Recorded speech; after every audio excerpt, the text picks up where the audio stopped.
Welcome to Crazy Tacos Bar and Grill in Norwood. Started off with the appetizers. I got lemon pepper wings and flautas.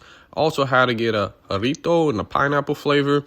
The wings, I give it a solid 8.7 out of 10. There was plenty of flavor here. The flautas was on point. I give it an 8.2 out of 10. I also got the patacon sandwich, which comes with taco filling, lettuce, tomatoes, ham, cheese, mayo, ketchup, between tostón.